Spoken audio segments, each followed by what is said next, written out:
不管你付出什么代价，我都不会救的。送客。二位请。夫人，他可是南刀传人。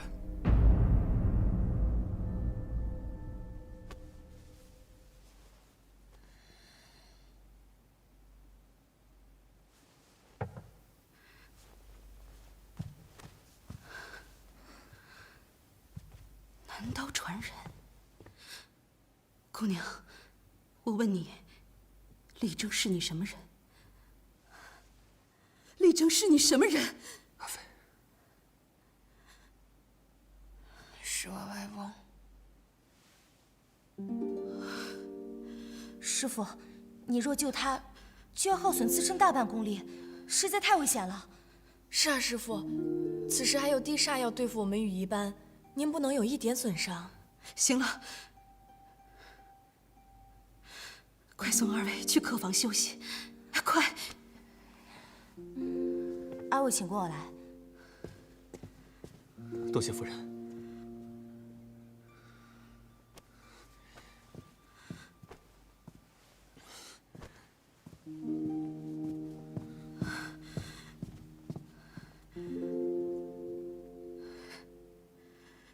南刀传人，南刀有后了。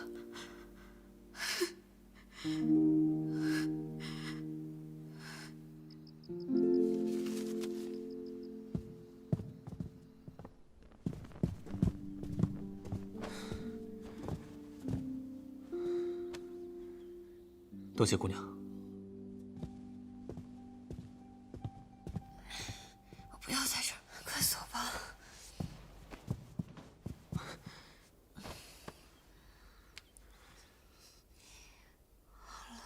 不好，阵气越来越乱了。你怎么样？怎么样？有没有好一点？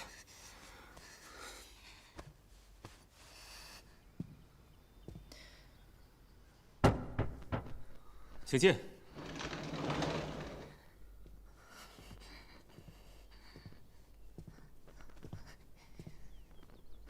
我师父不能救他。这是你师父的意思吗？姑娘，你这是做什么？求二位放过我们羽翼班吧。如若师父因为救这位姑娘功力大伤，这时候我们再被地煞找上门来，该如何是好？姑娘，姑娘，你快起来。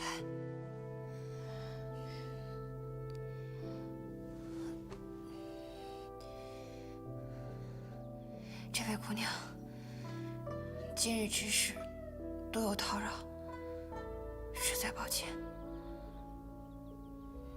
我身上这点毛病，没什么大不了，休整几日便可康复。多谢。阿飞，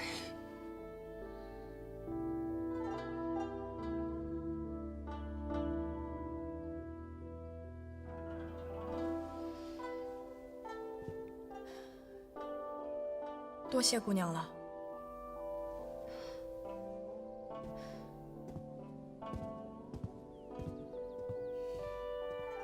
我们还是走吧。阿飞，夫人既然说想想，也许她真的愿意救你呢。我们为何不再等等？你刚才也都看到了，羽翼班的姑娘多次阻拦，想必霓裳夫人救我必有凶险，咱们还是别打扰他们了。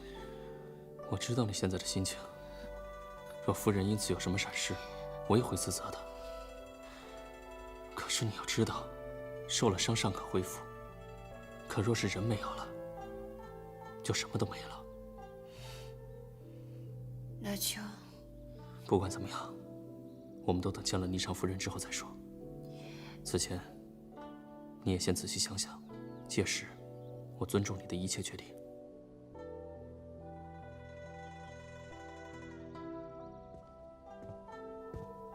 姑娘，我这儿有一些上好的药，都是夫人平日里常用的，若姑娘不嫌弃，就让千岁幽先生随我去取来。多谢姑娘，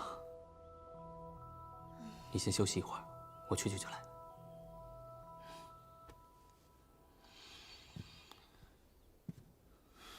请。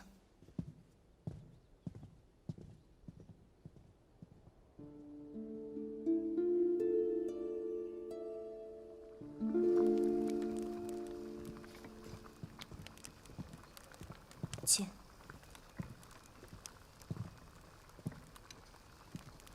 林雨师姐让我把这些都带过来，让您挑选。凌波能做的就只有这些了。周姑娘身为南刀传人，仁义之心，着实让人佩服。希望周姑娘能够平安无恙。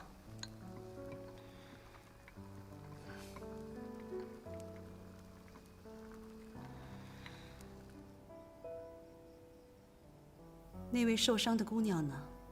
带她来见我。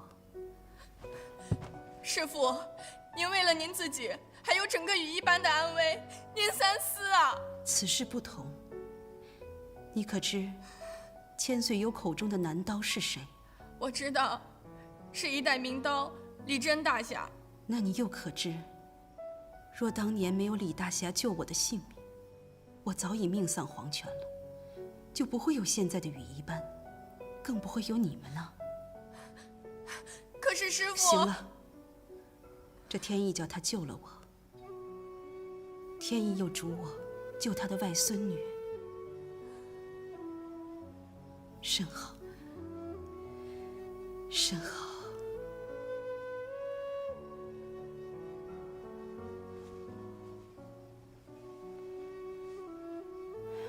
凌雨，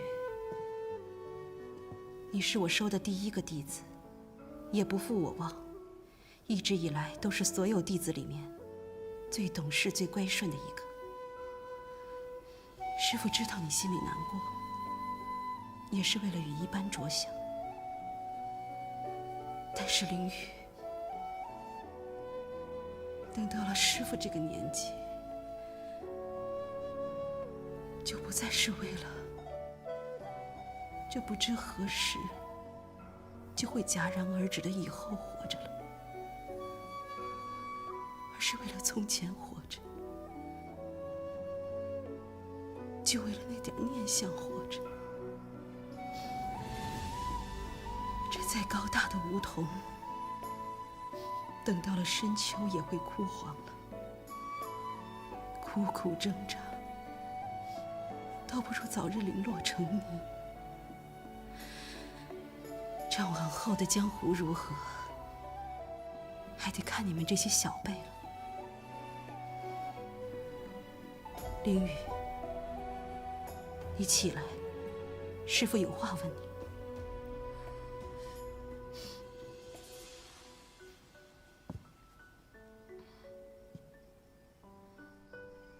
凌雨，倘若没有了我的庇佑，这偌大的羽翼班，你能否一人承担？师父，我不想让你这么做。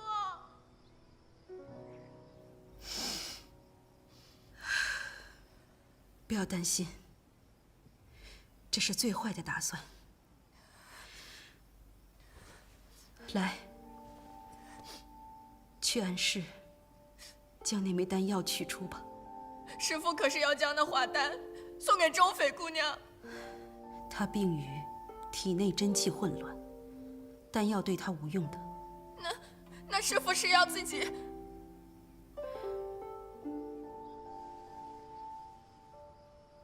师父，那华丹虽然能在短时间内调息恢复功力，但终究只是饮鸩止渴的办法啊，师父。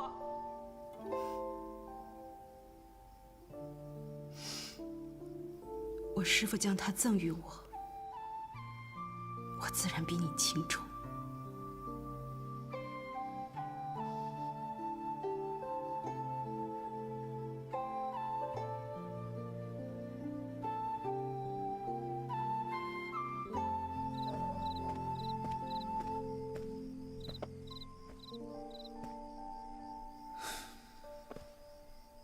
我也知道夫人的不易，只是此时阿飞命悬一线，万事由不得我了。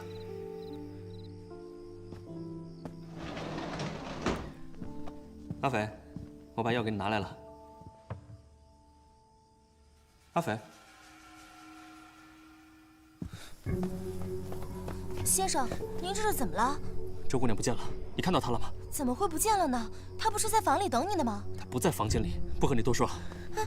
师傅，何事啊，慌慌张张的？周姑娘人不见了。这丫头倒是硬气啊，竟然自己走了。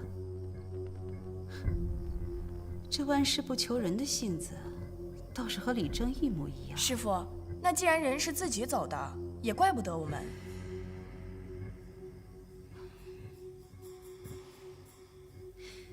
你们两个去暗中帮千岁幽找找那位姑娘，救不救得人是一回事，从我们这儿失踪是另一回事。是。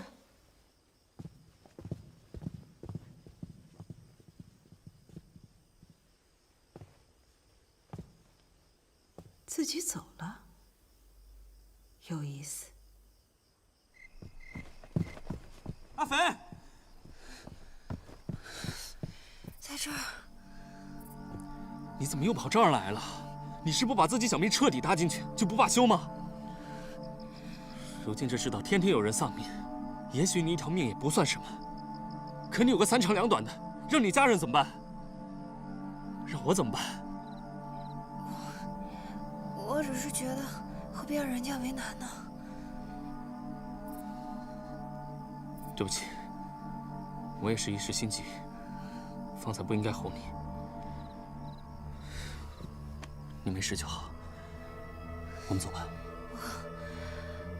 阿飞，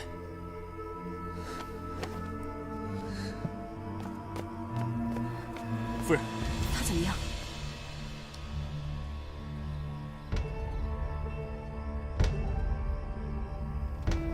跟我进来。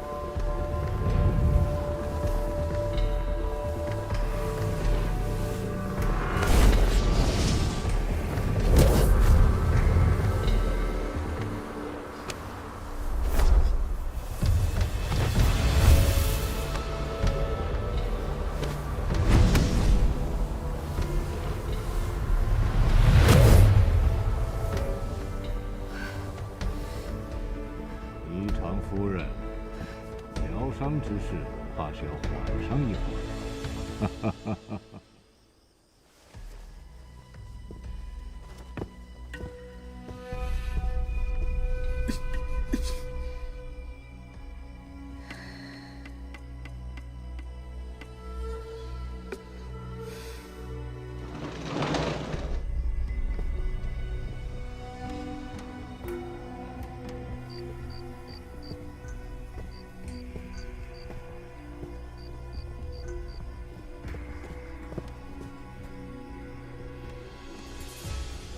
恕我冒昧，今夜不请自来，沈某对于一般歌舞，早向往已久。那真是不巧了，沈庄主呢来晚了一步。这日后要是想听歌舞啊，我定将亲自给您送玉灵牌过去。不，我来的不早不晚，刚刚好。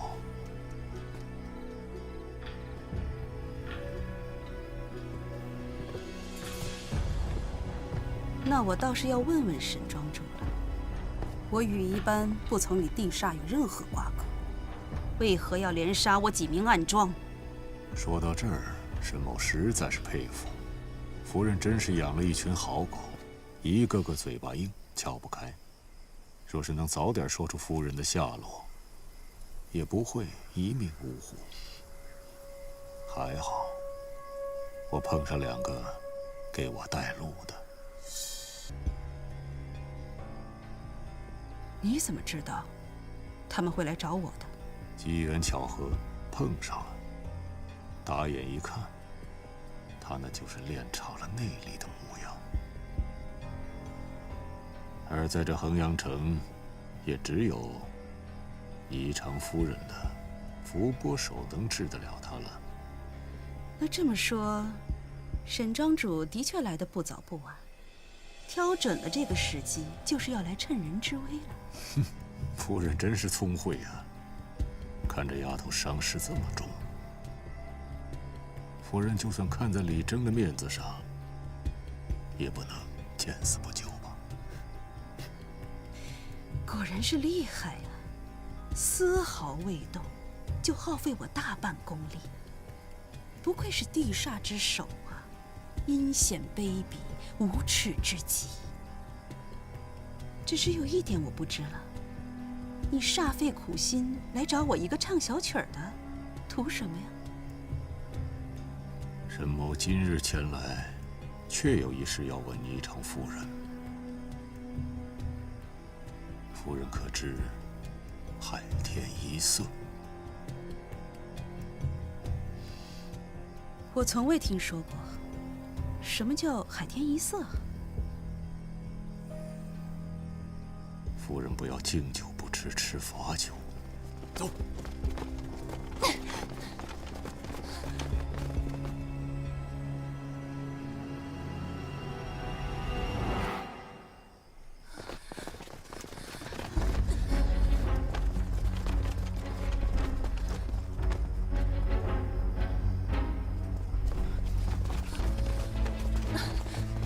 夫人现在的功力，恐怕也护不了这乔云居所有。行了，沈天树，事到如今，信不信由你。我只知道海天一色是一处巨大的宝藏，那也是因为当年听一些前辈说起过。但是海天一色事关天下，然而它藏在哪里，藏有何物，我的确不知。是吗？夫人说的最好都是真话。我不想日后再也看不到羽翼般的歌舞。就算你今天拿他们再威胁我，我也无话可说。但沈天树，我告诉你，我劝你不要太嚣张了。这里是衡阳城，不是你的地煞人庄。甘棠宫驻军离衡阳城不远。你要是今天非要弄得鱼死网破的话，那我羽翼班也会奉陪到底的。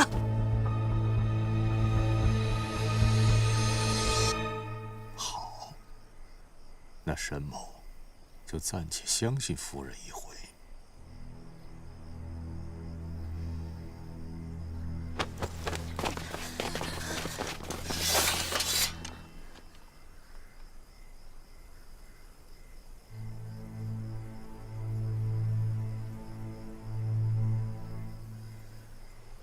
多有叨扰，沈某改日再来欣赏羽翼般的歌舞。随时恭候。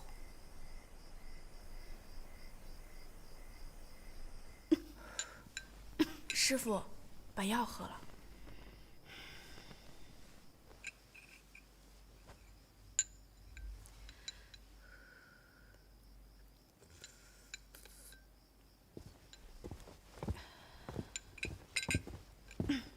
师傅，千岁幽先生求见。你们先下去吧。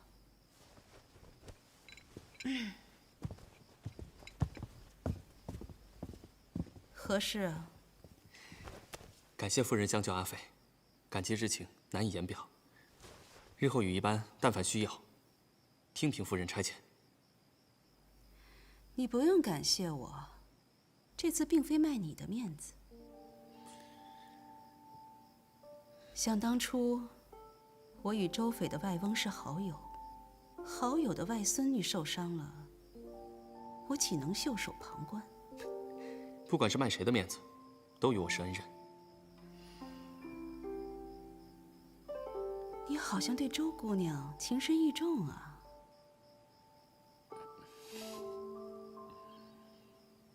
行了，客套的话暂且不说了。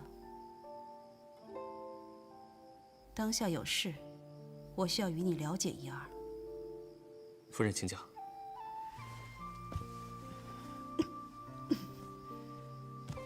我最近听说，江湖上有一些动荡，与南刀后人的传闻有些重叠，想必你们应该经历了这些江湖事吧？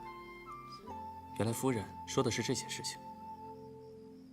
我想知道具体的来龙去脉，以及事情的真相。前一阵子，地下的苍狼沈天树出现在四象山，随后霍家堡就遭遇变故。霍连涛匆匆逃去，霍老堡主去世。沈天树，他为何会出现在四象山？我听说，他是觊觎霍家的腿法前去追杀，但是我想，传言并非是真的。堂堂的地煞大庄主，又岂能看上那独门独派的霍家腿法？对了，另外还有一件事情，钟武将军死后，他的家眷一直遭人劫杀。谁派的杀手？地煞鹿犬裘天剑。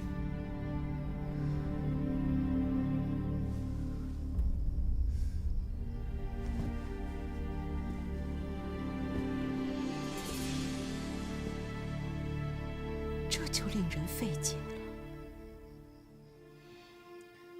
是啊，不过是孤儿寡女，为何费这么大一只猎鹰来追捕？所以呢？海天一色，只怕地煞早就开始寻找海天一色的下落了。沈天树今日无功而返，怕是日后又会掀起一场腥风血雨。真是可笑！为了这些说不清摸不着的东西，祸害无辜，真可恶！这江湖上人人争得头破血流，岂不知那海天一色对他们毫无用处。若是人人都有夫人这样的胸怀，天下可安宁矣。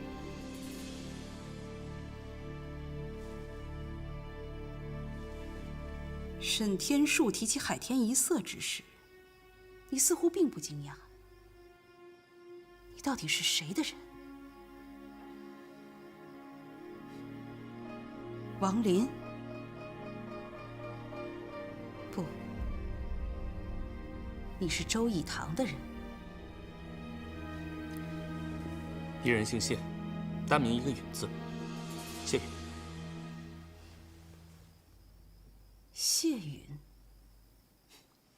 天色已晚，不打扰夫人休息了。再次感谢。不送。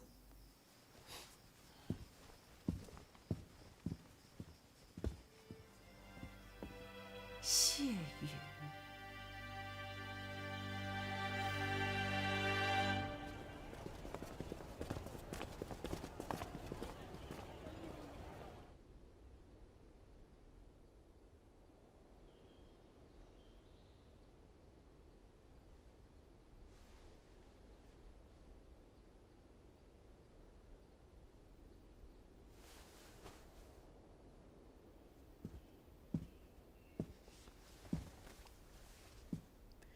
阿斐，你醒了。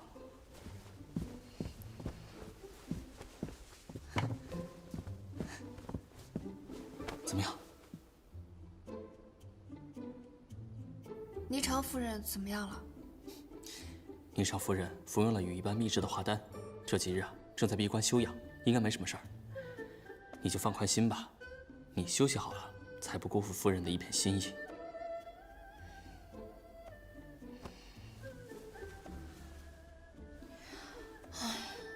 沈天树是不是来过？霓裳夫人前言所言非虚，沈天树找到这里的信息之后，应该是不会来了。哎，你到底怎么样了？你确定没事了？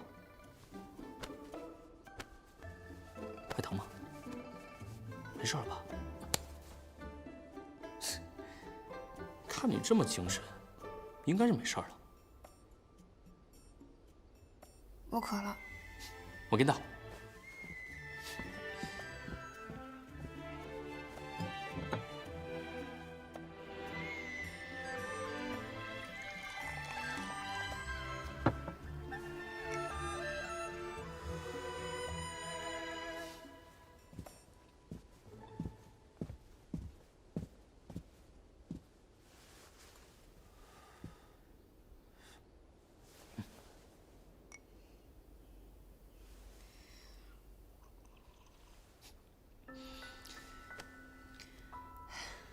我饿了。走，我带你去茶楼吃点东西，给你拿身衣服。等我一下。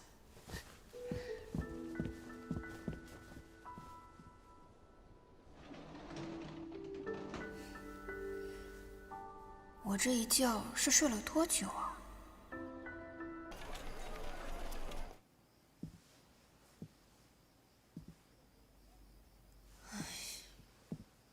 我好了，你进来吧。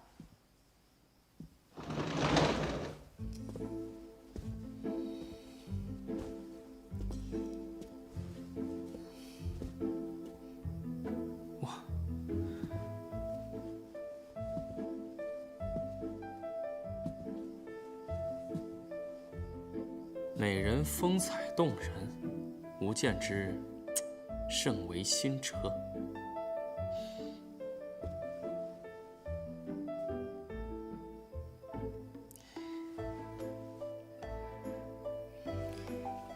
我的衣服呢？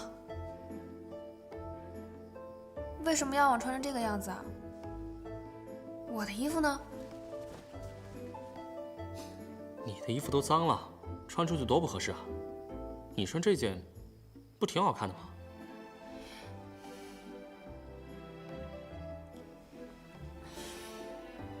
行了，别看了，走吧。哎，你要顶着这头发出去啊？不然呢？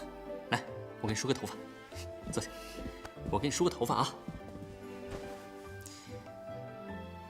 阿玉啊，你知道的，我最看不得别人糟蹋美人了。说，想梳个什么头啊？十字髻、飞天髻，还是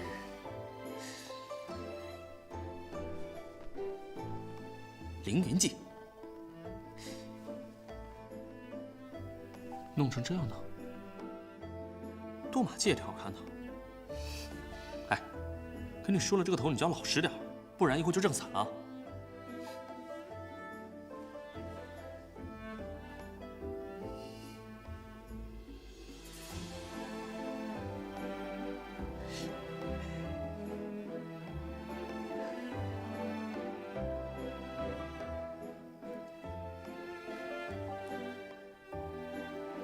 谢公子啊，就算你是会给美人梳妆打扮，也用不着拿我来练手吧？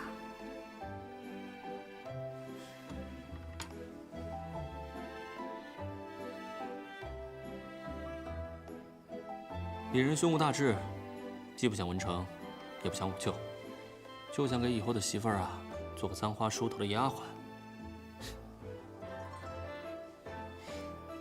怎么样？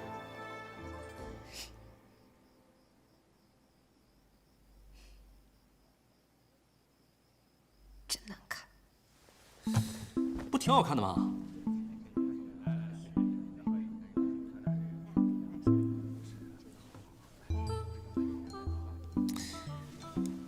哎，我说你，干嘛总带着它呀？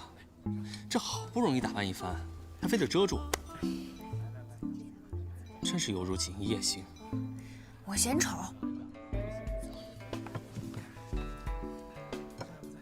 行，你也别光顾着吃了，再吃啊，这刚给你卸的衣服就该撑破了。你还说呢，都是你接这么一身衣服，穿得我别扭死了。不是挺好看的？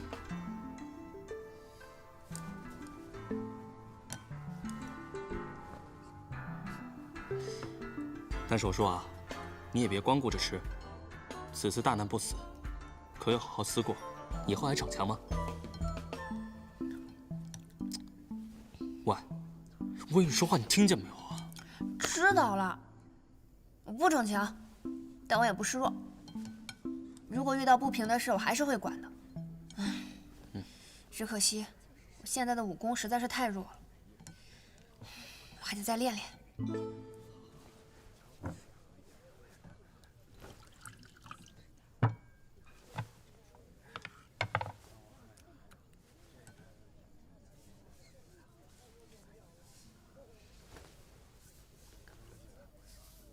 你这是干什么？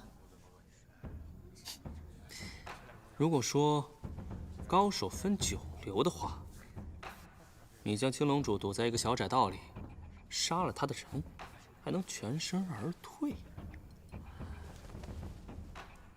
所以我也算是高手。算。虽说呢，占了对方轻敌的便宜，但是啊，你手上连个趁手的兵刃都没有。能做到这一步，证明你现在的功力足以跻身2流。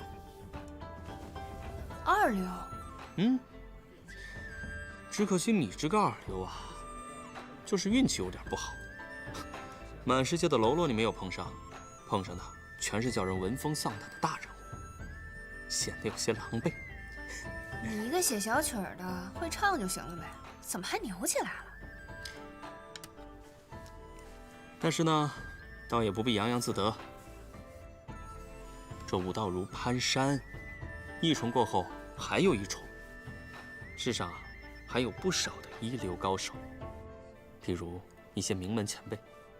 祁门的道长，霍家堡的堡主。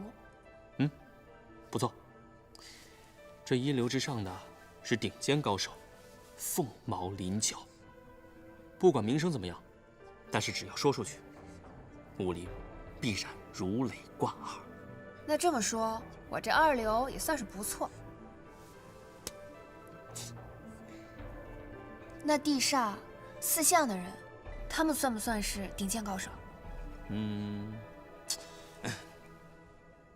穆小乔算，青龙主不算，沈天树算，裘天剑那样的恐怕就够不上了。青龙主位列4象之首，是因为他手下有一帮能打能杀的狗腿子，而且心机深沉，小花招层出不穷。这种人啊，十分危险，一不小心就能要你小命。但你要说他是顶尖高手，恐怕不必说别人，4象里的其他3位就要嗤之以鼻。这顶尖高手之上呢，是宗师级别的人物。你可知道这2者区别是什么吗？是什么？等啊！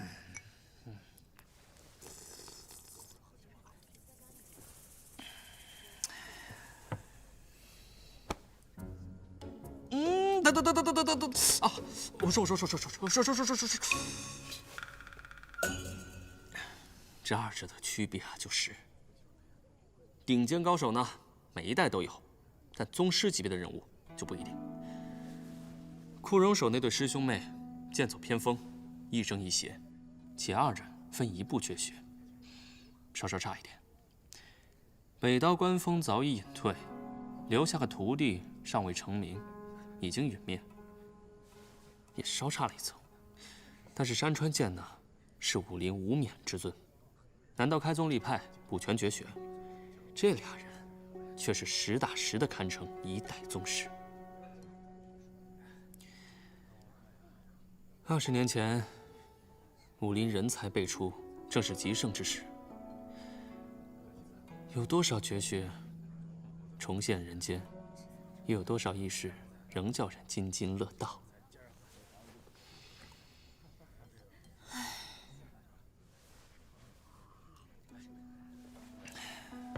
只可惜啊，这个群星璀璨的时代太命短了，一阵风的功夫就过去了。是啊，山川剑和我外王先后亡故，枯荣守失踪，北刀锋刃。后来者如我娘，她也被风雨飘摇的48寨的繁杂事务所累。到现在也没什么记忆。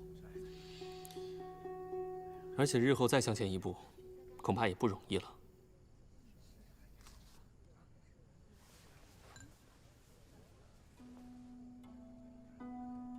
沈天树穷凶极恶地袭击霍家堡，随后又到处寻找霍家腿法，也是因为想再上一层楼。只可惜，这种人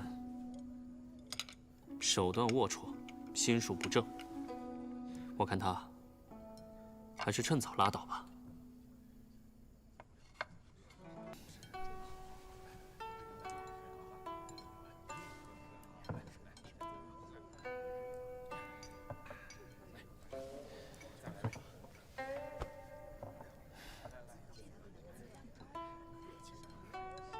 不过话说回来，光会舞刀弄枪有什么用？我在这乱世闯荡了这么多年，才算明白，对于民众来说，吃饱穿暖才是头等大事儿。我看那个也要收摊了，替我送他一程吧，给多给少，随你心情。你自己还穷困潦倒的写小曲儿呢，怎么走哪儿都仗义疏财啊？身外之物，权宜之计，不能没有，但也没有那么重要。不如红尘相逢的缘分珍贵。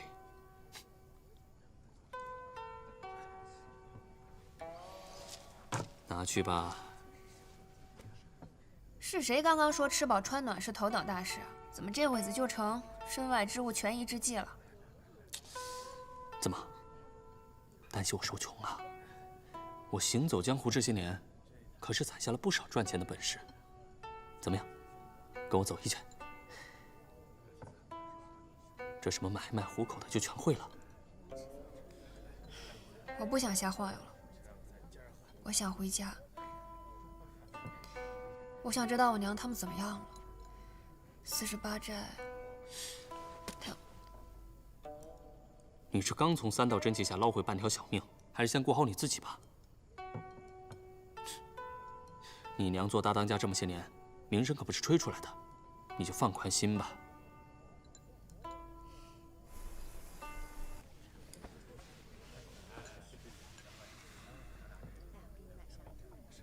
好吧。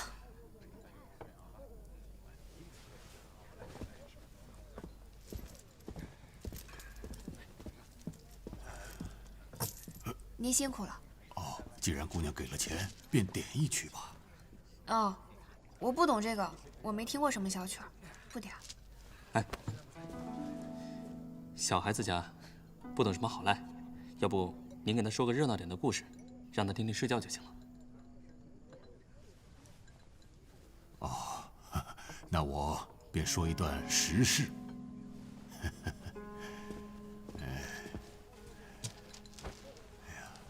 道听途说，不见得是真的。博诸君一笑。今日耳闻与敌军交界之处，着实出了几件大事，还有一位不得了的人物。据说此人是一位女侠，隐居深山，习得神功在世，一露面就十分了不得啊！了不得的女侠，一出关呐，还在交界的附近，地煞攻打会不会是段九娘啊？包围了华容。这城里的百姓那是人心惶惶。那女侠凭一己之力，力克了地煞，杀了鹿犬，一路直奔衡山，冲出了一条血路，毫发未损。到了衡山，在驿站打抱不平，设巧计引出了青龙主，截杀于衡山脚下，人人拍手称快呀！你倒是何人之后？据说是南刀之后。20年了，破血刀又重现江湖了。关于南刀传人的事儿，你们也听说了吧？当然听说了。这南刀传人，据说是位年轻的女侠，这可真是了不得。女侠虽然不假，但是绝对不年轻。不然怎么能拳打地煞苍狼，脚踢青龙主？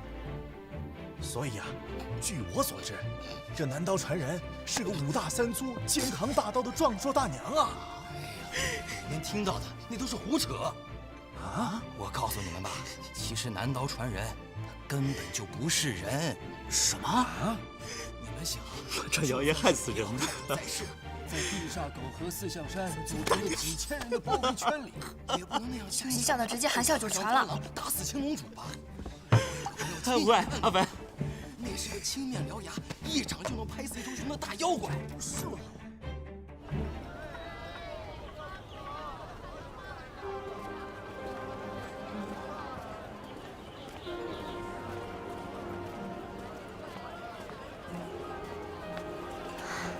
哇，好漂亮的花！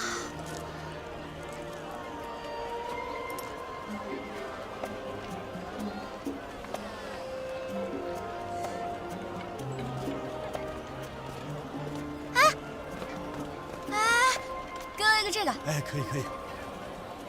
多少钱？3文钱一个。来，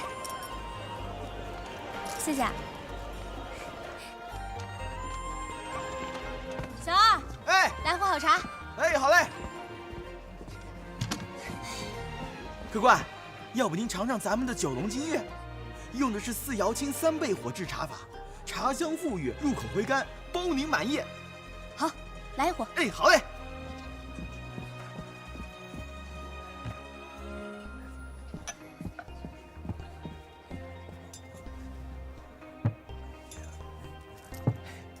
来，你慢用。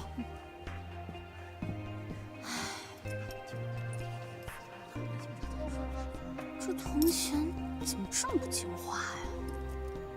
那位女侠凭一己之力，是立刻地煞，杀了陆犬，冲出一条血路之后，是毫发未伤，飘然而去。而后千里独行奔衡山，在客舍中打抱不平，设下巧计，引出来青龙主大魔头，接杀于衡山脚下。那真是大快人心呐！你道他是何人之后？没错，正是南刀传人。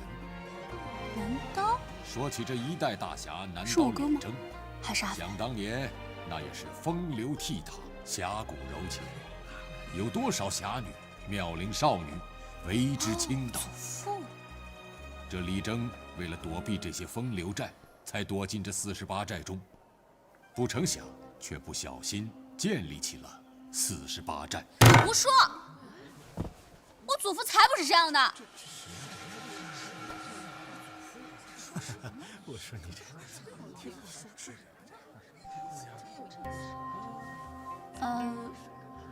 我是说，我也想听。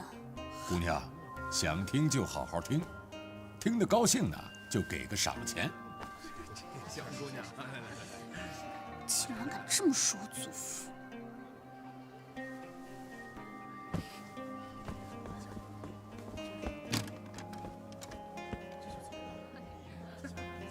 他是李征的孙女，岂不就是南刀传人？太好了！来来来，大家快来啊！走一走，听一听，瞧一瞧，看一看，快来听我讲故事啦！跟你们说一个特别有趣的故事。听说48寨有一个李老寨主，这李老寨主虽然刀法了得，但心思却是极其细腻，做的是一手好针线活。膝下有一双儿女，从小就没了娘。这李老寨主是又当爹又当娘，他就是一代南刀。谢谢谢谢，啊谢谢谢谢，谢谢谢谢谢谢啊。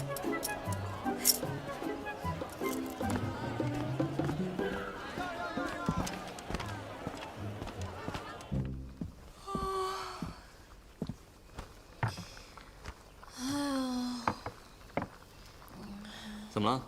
昨晚没睡好啊？我做了一晚上的噩梦。你这天不怕地不怕的性子，也会做噩梦啊？梦到什么了？啊？我一会儿梦见沈天树带着一帮地煞狗，伙同着四象山青龙主他们一群人围攻我，他们组成了一个太极八卦阵。我又梦见我娘，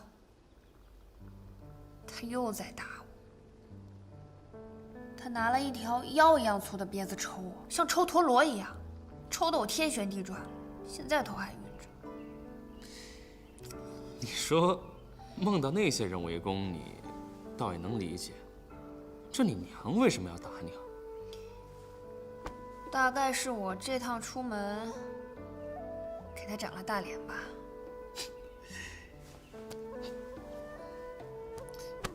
干嘛？你又想什么呢？如果你说话靠谱的话，哎，我说话怎么不靠谱了？你去看看那几个人，有哪个能像我一样，满天下的事情都如数家珍的？耳朵长嘴碎有什么好骄傲的？哎，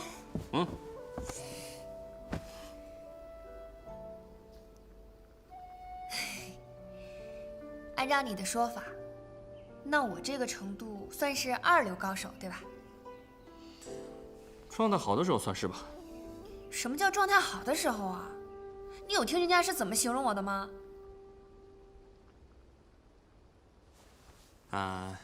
说你连跳2级，击压顶尖高手，直接冲着1代宗师上去了。别的宗师都不值一提，个个都是胡子一把孩子一帮的，这青春美貌上就远不及你。会说你就多说一点。总之给我听的呀，我都会给你跪下了。大家要不晓得以后呢，就专门给你赶车去，行吗？哎，你说你什么时候把那玉帝老儿给我捅下来？我下一个星期就有名字了，名字呢就叫做1代名侠周断刀的故事。我这刚夸完你，你就开始给我编鬼故事，信不信我把你抬到树上去？不信，你把我钉树上了，你怎么回48寨啊？你估计出了这个门啊，走着走着就走到南疆去了。我有那么不认路吗？像你这种四体不勤、五谷不分的大侠呀，恐怕到时候真的得去行乞了。大侠，你会唱齐帆的词儿吗？要不我临时教你几句，万一路上能凑个盘缠呢？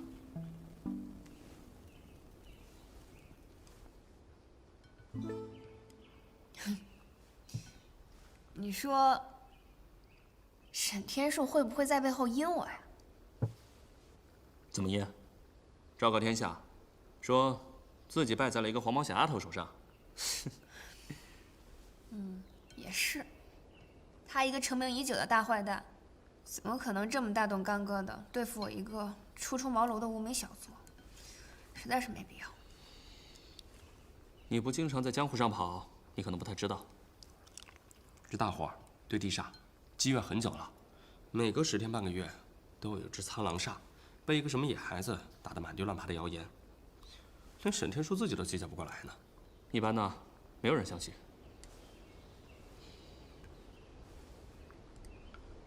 只不过啊，你这个情况有点特殊，巧就巧在，青龙主是真的死了。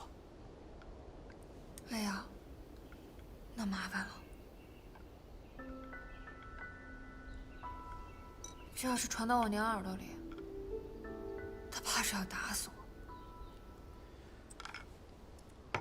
我说你怎么还想着你娘的事儿呢？阿飞，你听我一句劝，这段日子你最好夹着尾巴做人，能不动手就千万不要动手。在回到48寨之前，也尽量装死，让别人传着去。只要你不露面，不闯祸，过一段日子他们就都忘了。我每次动手，那也都是因为被情势所逼，逼不得已，我才不得不动手的呀。以前在48寨的时候，顶多就一个李胜，一天到晚找我茬挑衅。我们这一路上，也没有听到你哥什么消息啊。你放心吧，这乱世江湖上，没有消息就是好消息。你别太担心了。嗯。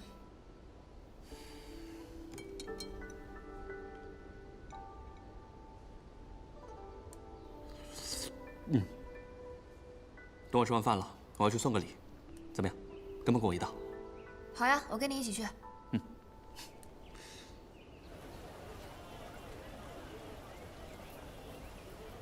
原来祖父的故事还能拿来挣钱啊！那些人实在太可恶了，居然污蔑。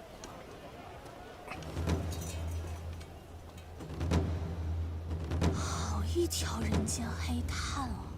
你是谁啊？在下杨景，请赐教。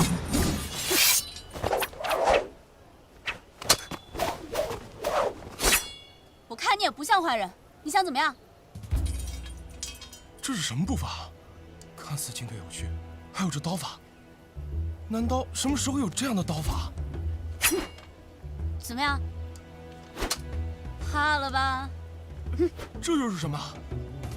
眼神中充满了凌厉，难道是摄心术？没病吧？哎，不打了。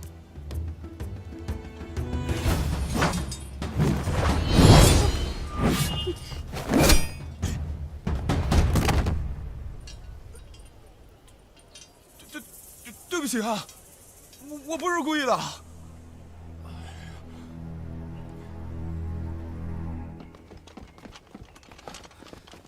有没有看到李岩啊？没有。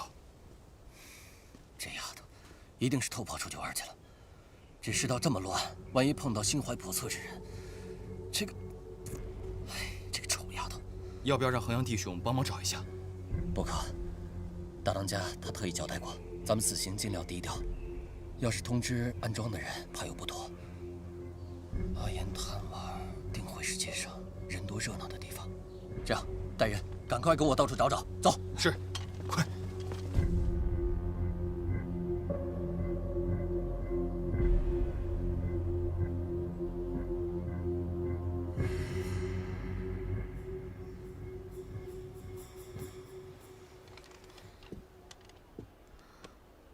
你醒了？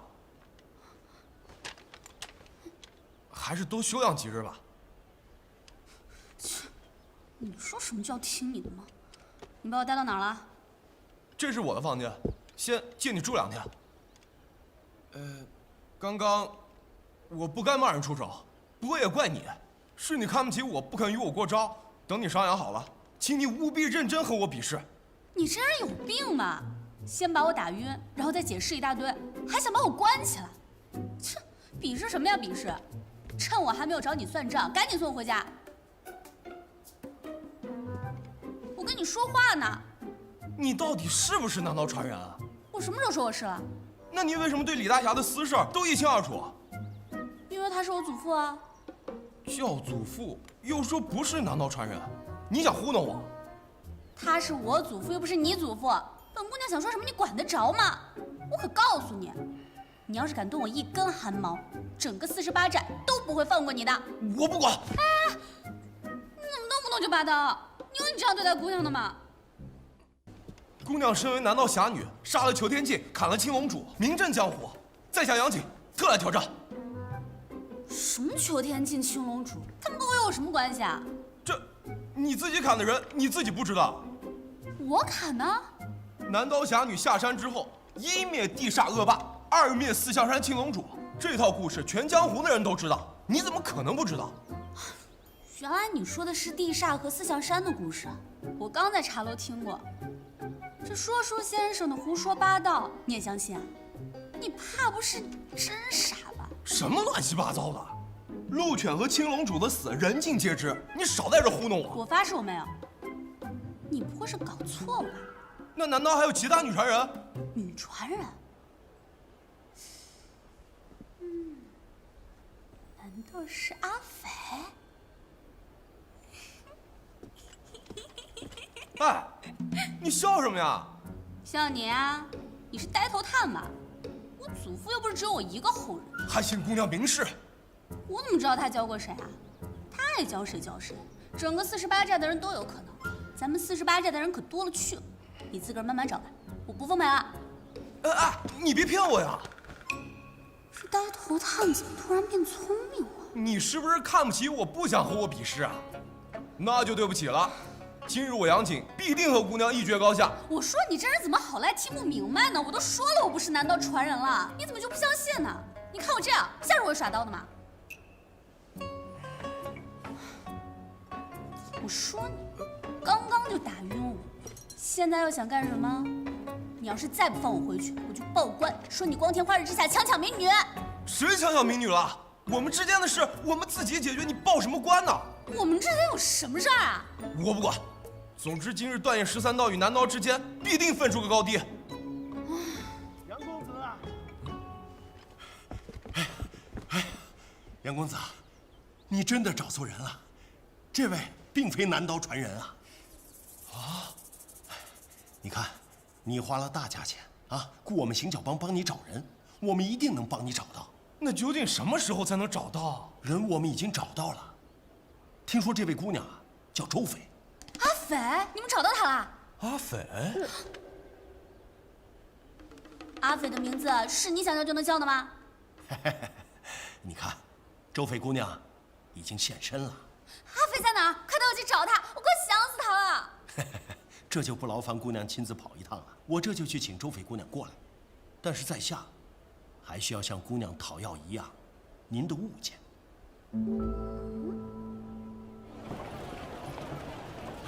那个李姑娘毕竟是南刀李征的亲孙女，她就这么闹下去，这也不是个办法。咱们就这么扣着她，那现在就把她放了，不就前功尽弃了吗？要不咱就好吃好喝供着她，就是不让她出这个院子，你觉得怎么样？只能这样了。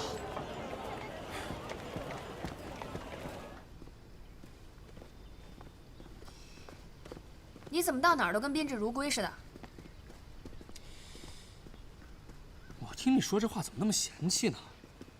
我这没是本事，好不好？是脸皮厚吧？哎，你可别小瞧我这自来熟的本事啊！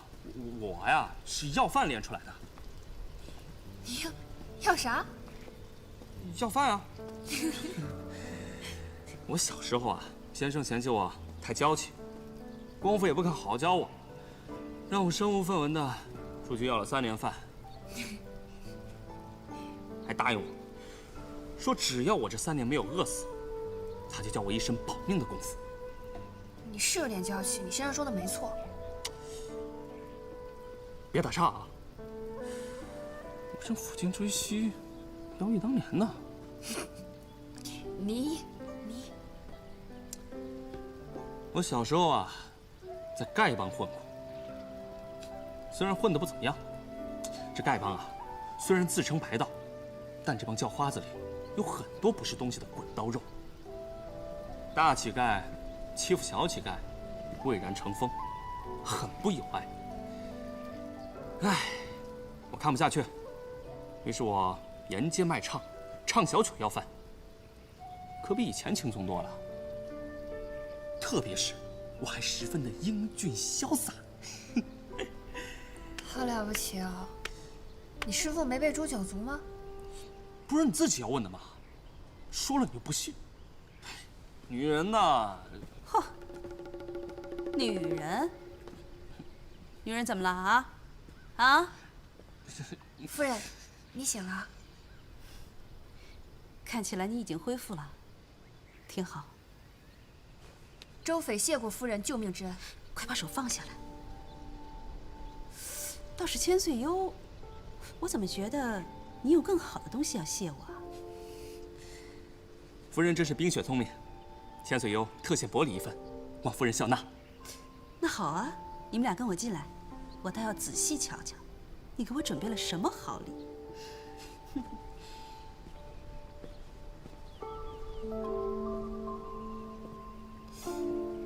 之前没仔细看，今天才发现，夫人好像跟我之前认识的人哪儿不一样，整个人走起路来轻飘飘的，真好看。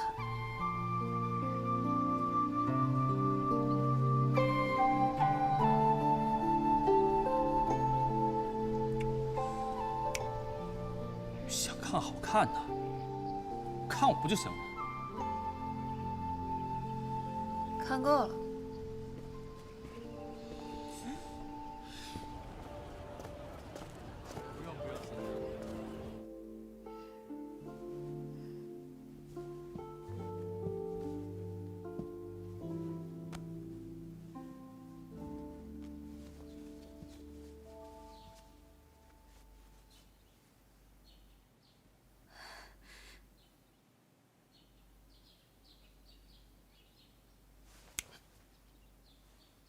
干嘛这么看夫人？阿飞，我看他恢复的不错，心里高兴。哎，太浅薄了。你看他之前走路那几步样子，表面上看是气定神闲，其实脚步啊却是微微浮游。是夫人底子好，才能几日便容光焕发，但是内里却是亏空了7、8成，不得再有大的损伤。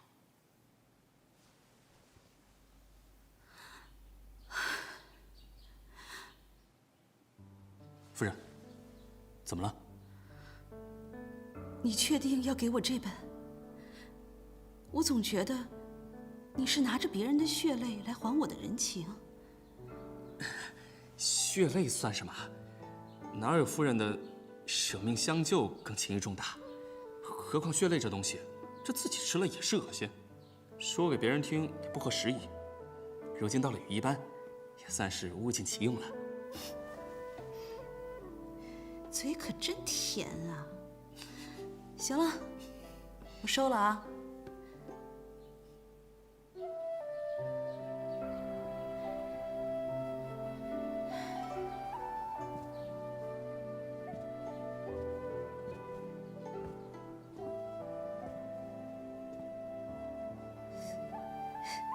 这怎么看也是个娇滴滴的小姑娘嘛，又这身子骨单薄得很，我还以为李大哥会选一个男孩呢。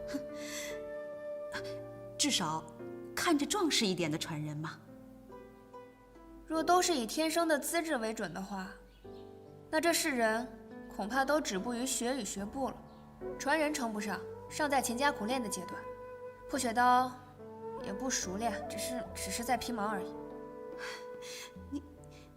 你这说话的神态，真的跟他一模一样。啊？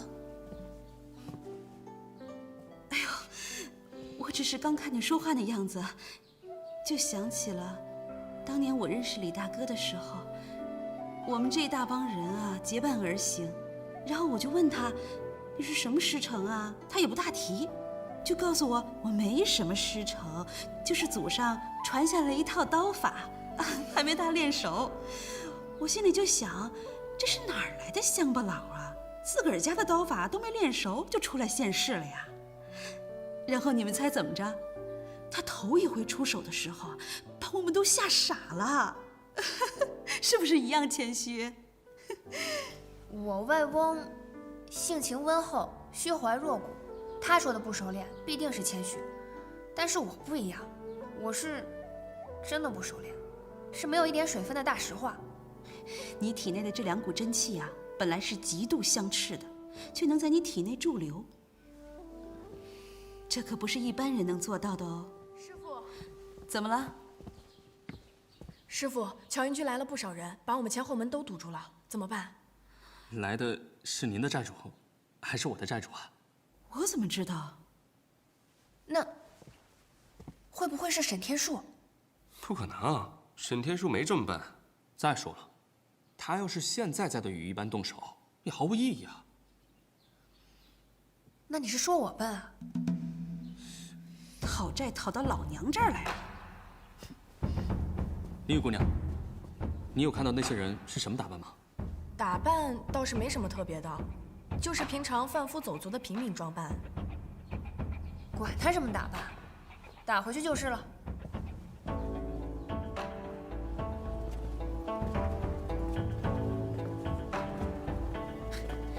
厉害啊！行脚帮果然名不虚传啊，竟然能找到老娘这儿来。果然是行脚帮的人。行脚帮的人来干什么？是白先生要找你吗？不会吧？他这么兴师动众的找我做什么？霓裳夫人，多有打扰。不用这么客气，我就不懂了。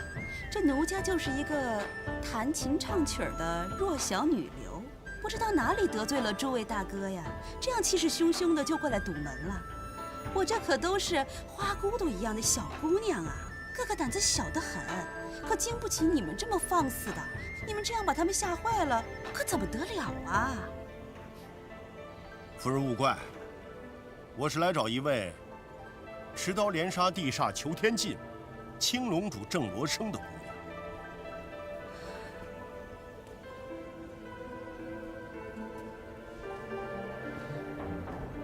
青龙主和裘天进，真是你杀的？不，那不是。痛快呀！没事，有我在，别怕。南刀姑娘是我的客人，你们是哪儿来的狗胆啊？要人要到老娘头上来了，都是江湖上混的，谁怕谁呀？一个个哪儿来的都给我滚回去！稍安勿躁。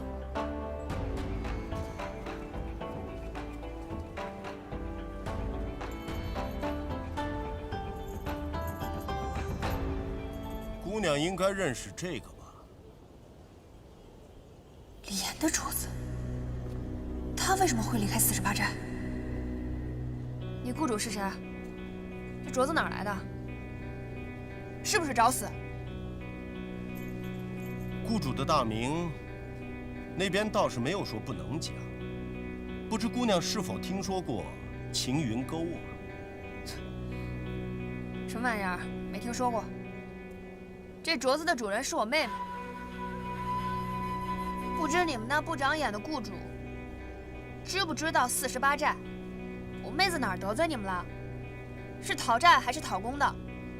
大可以去48寨，找李大当家。怎么，晴云沟是什么野鸡门派吗？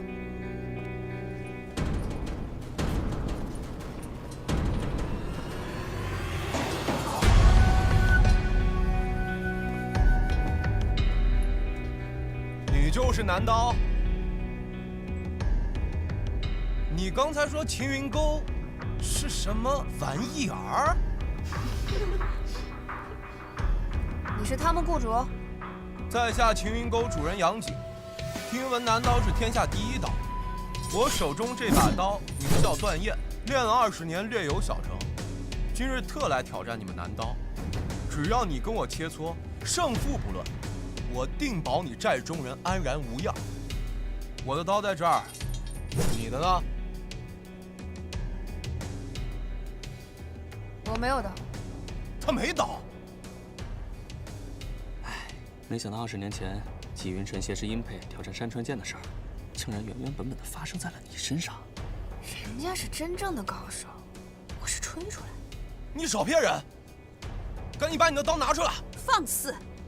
当我羽衣班好欺负呢？我们晴云沟也是你随便能欺负的。阿切，少年冲动，夫人莫怪，我们怎敢在羽衣班门前造次？不过这位姑娘既然是南刀传人，想必一定不凡。一诺未必千金，但是我想姑娘肯定不是一个随便爽约之人。您看，我们是不是换一个时间？我们3日后还在羽衣班见面，如何？我说您这话说的就有点狡猾了吧？仿佛言语之间，人家已经答应了这场比赛一样。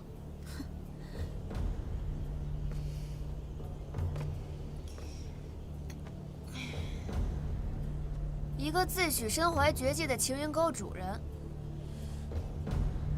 一群门路遍天下的英雄豪杰行脚帮，如今为了一个无冤无仇的名分之争，去绑架一个小姑娘。好，人不要脸，天下无敌。今日之事，我记住了。我可不是嘛，有羽帮和在下，这事情还能连说带唱。如今让他记住了，这明天估计全天下的人都知道了。夫人，不知道您的姑娘敢不敢开口？怕不怕朋友遍天下的行脚帮杀人灭口啊？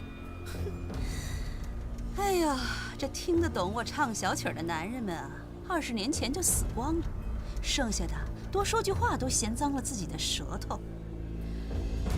反正老娘也活腻了，要不然你就拿着我的人头上那个沈天树那儿去。这地煞脚下的狗屎盆子不是还空着呢吗？阁下贵姓？不敢，免贵姓徐。好，既然你说3天之内，那我们就3天之内，要看到李姑娘好好的站在这儿。不然的话，徐舵主是个聪明的人，应该知道该怎么办吧？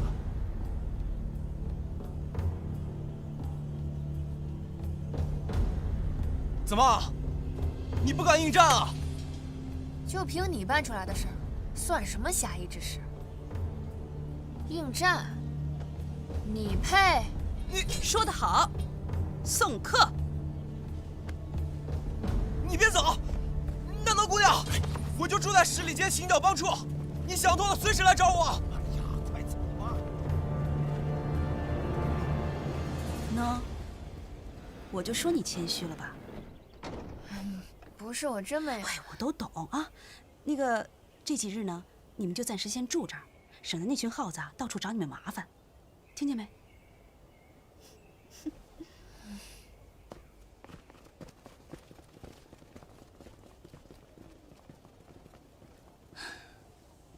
你看你这一路打打杀杀，虚名在外，惹的竟是这些事儿。我也不想。不过你刚才架势倒是端得十足，挺能唬人的。